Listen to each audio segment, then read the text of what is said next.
Bueno, vamos a ver ahora el tema 32, la hiperplasia prostática benigna, la HPV, ¿no?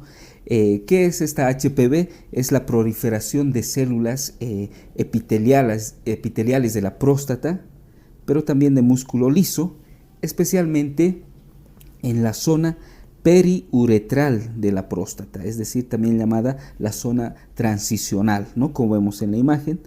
La próstata tiene una zona periférica y una zona periuretral o transicional, ¿no? Y vemos que esta hiperplasia prostática benigna se da en esta zona transicional periuretral, ¿no? Hay cierta predisposición genética, ¿no? Familiares de primer grado afectados pues aumentan el riesgo unas 4 veces, ¿no? A sus descendientes. Es generalmente de autosómico dominante y las razas más afectadas son los afroamericanos. Dentro de la fisiopatología, vale mencionar que la causa es multifactorial, ¿no? Pero lo principal involucrado son las hormonas, ¿no? Vemos ahí como la testosterona generalmente es metabolizada por medio de una enzima, la 5-alfa reductasa tipo 2 especialmente. Esta enzima hace que la testosterona se convierta en una dehidrotestosterona. Y es esta dehidrotestosterona, ¿no?, que actúa en sus receptores que están a nivel del músculo liso, ¿no?, de las células epiteliales en las glándulas prostáticas, a nivel del cuello vesical, y en estas células aumenta su proliferación gracias a esta dehidrotestosterona, ¿no?, produciendo los síntomas, ¿no? Entonces ahí está involucrada lo que es la testosterona, esas 5-alfas reductasa como enzima catalizadora y la dehidrotestosterona. Por otra parte, los estrógenos, sabemos que normalmente a medida que los varones aumentan en edad, los estrógenos también aumentan sus valores. Entonces a una edad ya superior hay valores aumentados de estos estrógenos y estos mismos estrógenos inducen más receptores a nivel del músculo liso, a nivel de la cápsula y a nivel del cuello vesical, ¿no? Lo que hace, como hay más receptores, va a haber mayor actividad de esta dehidrotestosterona. Entonces si vemos esta imagen, lo que es la parte hormonal con la dehidrotestosterona, la parte de los estrógenos principalmente, hace al final un desbalance a favor de la proliferación celular, ¿no? Y esa vendría a ser más o menos la fisiopatología de esta HPV. Vale destacar, si vemos la imagen inferior, ¿no?, hay un crecimiento de la próstata, una HPV, pero también hay que valorar la parte de la vejiga que se encuentra en la parte superior. ¿Por qué? Porque es una de las inmediatamente afectadas. En primer lugar, en la vejiga, ¿no?, va a haber un aumento de la pared del vesical, del mismo músculo detrusor, se van a empezar a formar trabéculas, ¿no? Por lo tanto, al haber este crecimiento, va a haber un aumento en la fuerza de contracción en el momento de la micción, y generalmente el paciente va a estar compensado, no va a tener síntomas. Esa es la fase compensadora a nivel vesical. Posteriormente, ¿no?, como la HPV continúa, ¿no?, van a empezar ya a aparecer datos clínicos, especialmente los síntomas excitativos. Por lo tanto, ahí ya indicaría una fase clínica sintomática, ¿no?, que afecta a la vejiga. Posteriormente, la vejiga no se va a vaciar totalmente, va a haber un volumen residual que queda, ¿no?, y se pueden producir datos incluso de retención urinaria, ¿no?, y esa vendría a ser ya la fase descompensada a nivel vesical, todo esto. Bueno, dentro del cuadro clínico tenemos dos tipos de síntomas, ¿no?, en la HPV: síntomas obstructivos y síntomas excitativos. Los síntomas obstructivos, especialmente por encontrarse esta HPV en esa zona periuretral, como son retraso de la micción, disminución del calibre y de la fuerza del chorro miccional, una micción intermitente y prolongada, ¿no?, ese goteo postmiccional, esa sensación de micción incompleta, retención urinaria, incluso rebosamiento. Y los síntomas excitativos, pues relacionados con lo que es el aumento de la frecuencia urinaria, la urgencia urinaria, nicturia, incontinencia por una hiperactividad del detrusor. Vale destacar como hay otra vez ese vaciamiento incompleto, la vejiga se mantiene distendida crónicamente, lo que puede llevar en último caso a la disfunción vesical, ¿no? Son los dos tipos de síntomas, obstructivos e irritativos. Bueno, también hay un cuestionario, ¿no?, que nos sirve, el cuestionario IPSS, que es el de puntuación internacional para los síntomas prostáticos. Generalmente, como vemos en este cuadro, son 7 preguntas sobre los síntomas urinarios y una pregunta sobre la calidad de vida, ¿no? Está medido en una escala desde 0 a 5. 0 es más o menos nunca y 5 siempre, ¿no? Entonces, mediante esta escala sencilla, ¿no?, cuyo puntaje máximo es de 35 puntos, se puede obtener que si este paciente saca más de 20 puntos, ya nos indica una sintomatología grave para HPV. Entonces, eso es muy importante en el momento del diagnóstico. También este cuestionario IPSS nos sirve para monitorear la respuesta al tratamiento de los pacientes. Bueno, hablaremos ahora un poco de lo que es el diagnóstico de esta patología. El diagnóstico empieza por lo que es hacer una buena historia clínica del paciente, incluyendo el cuestionario anterior que hemos visto, el cuestionario IPSS. De igual manera, hacer un tacto rectal. Al tacto rectal generalmente se puede observar una característica retinente de la próstata. Retinente es decir, que da cierta resistencia al tacto rectal, ¿no?, y una consistencia aulada, medio gomosa de esta glándula afectada, ¿no? Muchas veces, si este tacto rectal está acompañado de dolor y hipertermia, nos puede hacer ya pensar en alguna infección acompañante. Y si en el tacto rectal se palpan nodularidades más duras, más petrosas, ya nos indican, nos orientan más a un cáncer de próstata. Vale destacar que el tamaño de la próstata no guarda relación con el grado de obstrucción, no hay una relación.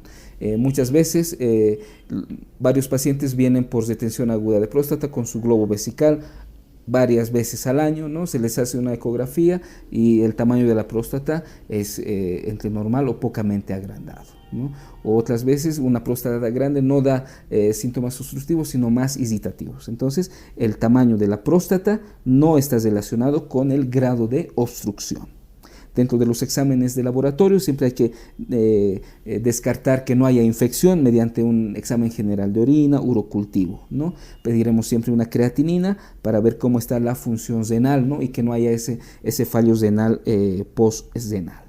De igual manera, solicitamos lo que es el antígeno prostático específico, APE, o también llamado PSA, ¿no? Es generalmente dentro de lo que es la hiperplasia prostática benigna, la utilización de este antígeno prostático específico es opcional y especialmente nos sirve no para diagnosticar una HPV, no, sino más que todo para descartar que no haya un cáncer de próstata. Esa es su principal utilización, ¿no?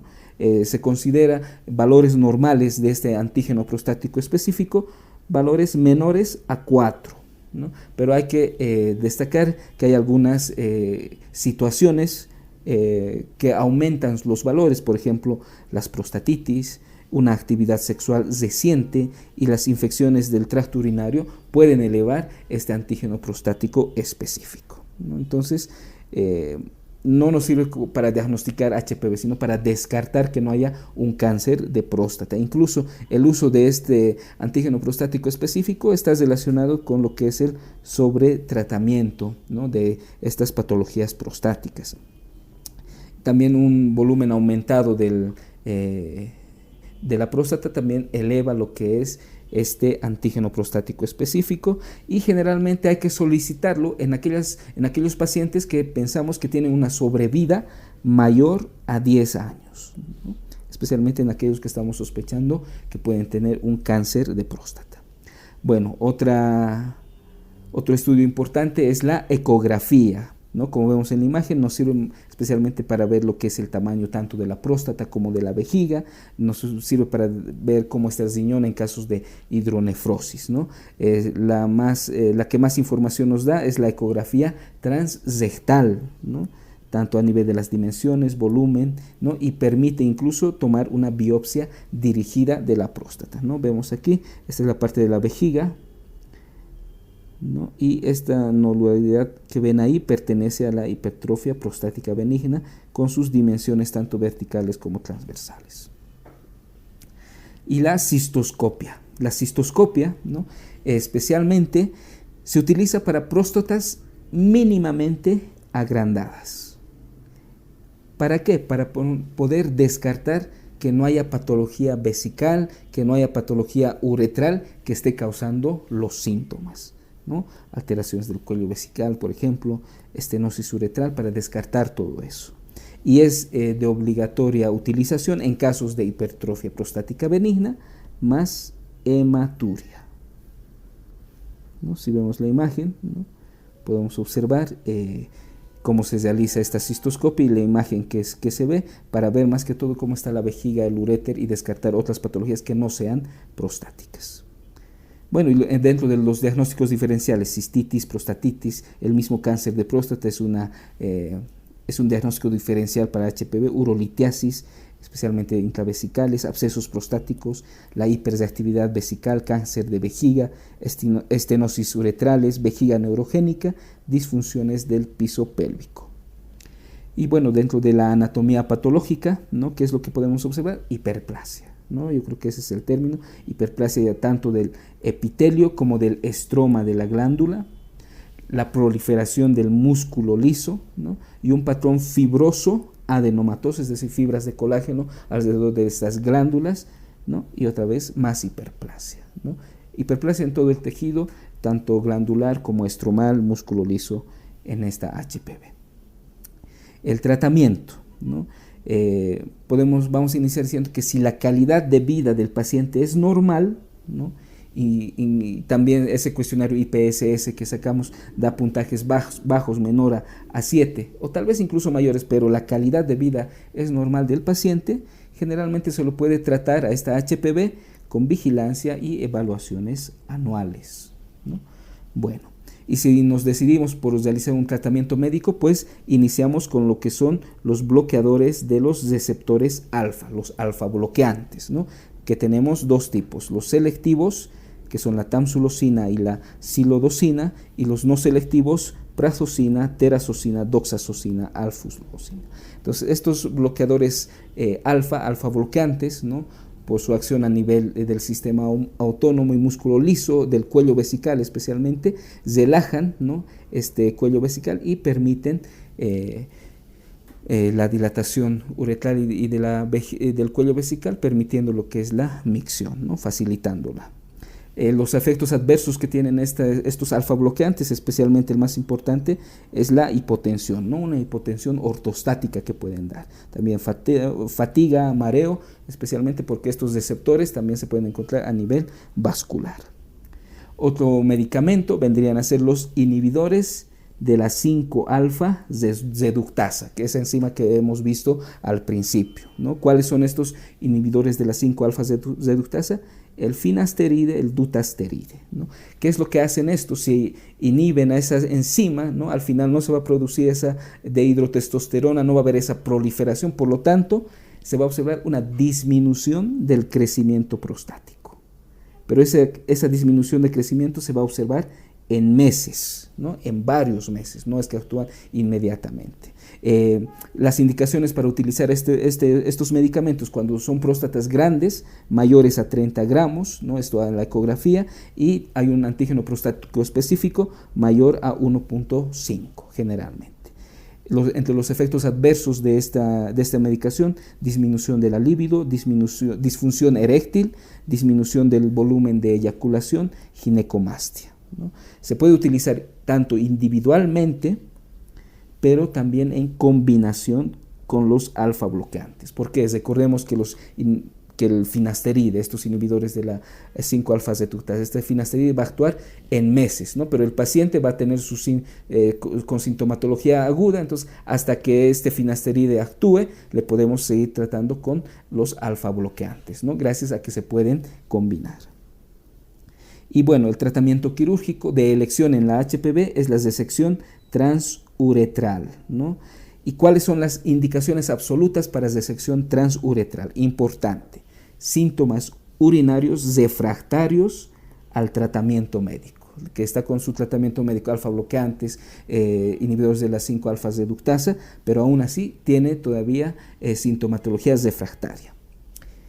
Itus recusentes, hematuria recusente, cálculos dentro de la vejiga, ¿no? Insuficiencia renal, ¿no? Del tipo postrenal, ¿no? Y la presencia de divertículos en la vejiga, ¿no? Con datos de infección o disfunción vesical son las indicaciones absolutas a tener en cuenta para hacer una resección transuretral. Vemos aquí en la imagen cómo es que se realiza, ¿no?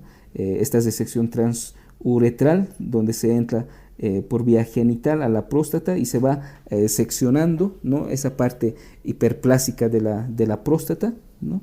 Y ¿qué riesgos tendría esta técnica? Una eyaculación retrógrada, disfunción eréctil, incontinencia urinaria. Dentro de las complicaciones, estenosis uretral, contractura del cuello vesical, perforación de la cápsula y la más importante, el síndrome post-RTU. Este síndrome post-RTU se caracteriza porque el paciente va a tener un estado de hipervolemia, ¿no? Más hiponatremia. ¿Y a qué se va a deber este estado de hipervolemia e hiponatremia? Porque se ha absorbido mucha solución, esa solución que se utiliza para irrigar las paredes de la vejiga, que es hipotónica, se ha ido absorbiendo y ha dado ese síndrome post-RTU. Y bueno, en quienes utilizamos la cirugía abierta, la prostatectomía abierta, ¿no? Pues especialmente en próstatas muy grandes, mayores a 100 gramos, ¿no? Son ya muy grandes para tratarlas por RTU, entonces vamos a buscar la técnica de prostatectomía abierta. También, de igual manera, en la presencia de divertículos y litos dentro de la vejiga urinaria, se opta por la prostatectomía abierta. Y bueno, ese vendría a ser el resumen para este tema y espero les sirva para su repaso.